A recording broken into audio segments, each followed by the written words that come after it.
नमस्कार, घटना चक्र बुक वीडियो के इस शैक्षणिक मंच पर आपका स्वागत है। हमारा उद्देश्य है ज्ञान को सरल, स्पष्ट और सुलभ रूप में आप तक पहुंचाना। आइए आरंभ करते हैं अध्ययन और सफलता की इस यात्रा को। नमस्ते। जरा सोचिए, कोई देश सिर्फ 10 साल में अपने हाईवे बनाने की रफ्तार को 3 गुना कर दे। सुनने में थोड़ा मुश्किल लगता है ना, पर यह भारत के जबरदस्त बदलाव का बस एक छोटा सा हिस्सा है। आज हम इसी कहानी में थोड़ा और गहराई से उतरेंगे कि कैसे बड़े बड़े इंफ्रास्ट्रक्चर प्रोजेक्ट्स ने देश की पूरी तस्वीर ही बदल कर रख दी है। तो सवाल ये है कि किसी देश की तरक्की को, उसकी प्रोग्रेस को हम असल में मापते कैसे हैं? क्या इसका पैमाना वो सड़कें हैं जो हमें जोड़ती हैं, या वो बिजली जो हमारे घरों को रोशन करती है? देखिए, इसका जवाब ना इन आंकड़ों में छिपा है, और आज हम इन्हीं कमाल के आंकड़ों पर एक नज़र डालने वाले हैं। तो सबसे पहले बात करते हैं फिजिकल कनेक्टिविटी की। मतलब सड़कें, रेल, इन्हें आप किसी भी देश की जीवन रेखा मतलब लाइफलाइन समझ सकते हैं। ये सिर्फ सामान ही नहीं ढोती, बल्कि लोगों को जोड़ती हैं, कल्चर को जोड़ती हैं और देश के कोने कोने तक मौके पहुंचाती हैं। इसके बाद हम देखेंगे उस इंजन को जो इस सारी तरक्की को पावर दे रहा है, यानी एनर्जी।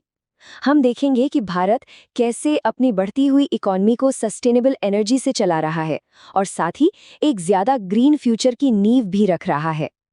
और आखिर में हम चलेंगे देश के दिल में, यानी इसके शहरों में। हम देखेंगे कि कैसे अर्बन डेवलपमेंट प्रोजेक्ट्स सिर्फ बड़ी बड़ी इमारतें ही नहीं बना रहे हैं, बल्कि लाखों लोगों के लिए रहने और काम करने की बेहतर जगहों बनाकर उनकी जिंदगी को भी बदल रहे हैं। तो चलिए अपने पहले बड़े टॉपिक से शुरू करते हैं, राष्ट्र को जोड़ना। ये कहानी है पिछले एक दशक में मोबिलिटी और लॉजिस्टिक्स में आई एक क्रांति की। जरा इस नंबर पर गौर कीजिए। 2014 और 2024 के बीच नेशनल हाईवे बनाने की रफ्तार लगभग 3 गुना हो गई। ये कोई मामूली बढ़त नहीं है, ये एक जबरदस्त तेजी है जिसने पूरे देश को एक नई स्पीड दे दी है। लेकिन कहानी सिर्फ ज्यादा सड़कें बनाने तक ही सीमित नहीं है। असली बात है इन सड़कों को स्मार्ट बनाने की, क्योंकि टेक्नोलॉजी ही वो चाबी है जो हमारे सफर को न सिर्फ तेज बल्कि ज्यादा एफिशिएंट और सेफ बनाती है। जैसे डिजिटल टोल कलेक्शन को ही ले लीजिए। इसके वजह से टोल प्लाजा पर वेटिंग टाइम पता है कितना? 16 गुना कम हो गया है। इसका सीधा मतलब है काम पर जाते हुए कम ट्रैफिक जैम, फ्यूल की बचत और सबसे जरूरी अपनी जिंदगी के लिए ज्यादा वक्त। और देखिए, इन सुधारों का असर सिर्फ देश के अंदर ही नहीं बल्कि दुनिया भर में दिख रहा है। लॉजिस्टिक्स परफॉर्मेंस इंडेक्स में भारत की रैंकिंग 2014 में 44वें नंबर से उछलकर 2023 में 22वें पर आ गई। ये एक बहुत बड़ी छलांग है जो ग्लोबल ट्रेड के लिए नए दरवाजे खोलती है। पर यह कहानी सिर्फ सड़कों की नहीं है। देश की रीढ़ की हड्डी यानी हमारा रेल नेटवर्क, उसमें भी ऐसा निवेश हो रहा है जैसा पहले कभी नहीं देखा गया। ये आंकड़े देखिए, सच में कमाल के हैं। फिस्कल ईयर 2020 और 2024 के बीच रेलवे में इन्वेस्टमेंट 77% तक बढ़ गया। और आसमान में भी यही कहानी है। सिर्फ 2024 में 21 नए एयरपोर्ट टर्मिनल बनाए गए। मतलब हर साल 6 करोड़ 20 लाख और लोगों को हैंडल करने की कैपेसिटी बढ़ा दी गई। चलिए अब कनेक्टिविटी से आगे बढ़ते हैं और बात करते हैं उस चीज की जो इस पूरी ग्रोथ को चला रही है, पावर, यानी प्रगति को शक्ति देना। यह भारत के एक सस्टेनेबल एनर्जी फ्यूचर की तरफ बढ़ने की कहानी है। इस एनर्जी ट्रांसफॉर्मेशन के पीछे जो कमिटमेंट है वो नंबर्स में दिखता है। 2014 से 2023 के बीच क्लीन एनर्जी सेक्टर में 8.5 लाख करोड़ रुपए का नया निवेश हुआ। ये एक बहुत बड़ी रकम है जो दिखाती है कि भारत एक सस्टेनेबल फ्यूचर बनाने के लिए कितना सीरियस है। लेकिन ये सिर्फ बड़े बड़े सोलर पार्क बनाने के बारे में नहीं है। स्ट्रैटेजी काफी स्मार्ट है, दो तरफा है। एक तरफ एनर्जी एफिशिएंसी प्रोग्राम्स के जरिए बिजली की खपत को कम किया जा रहा है और दूसरी तरफ क्लीन एनर्जी पैदा करने की कैपेसिटी को तेजी से बढ़ाया जा रहा है। मतलब कम इस्तेमाल करो और जो करो वो साफ सुथरे तरीके से करो। और जो टारगेट सेट किए गए हैं वो वाकई बहुत बड़े हैं। 2030 तक भारत का लक्ष्य है कि उसकी टोटल इंस्टॉल्ड बिजली कैपेसिटी का 50%, आधा हिस्सा, नॉन फॉसिल फ्यूल सोर्सेज से आए। ये क्लाइमेट एक्शन के लिए एक बहुत बड़ा कमिटमेंट है।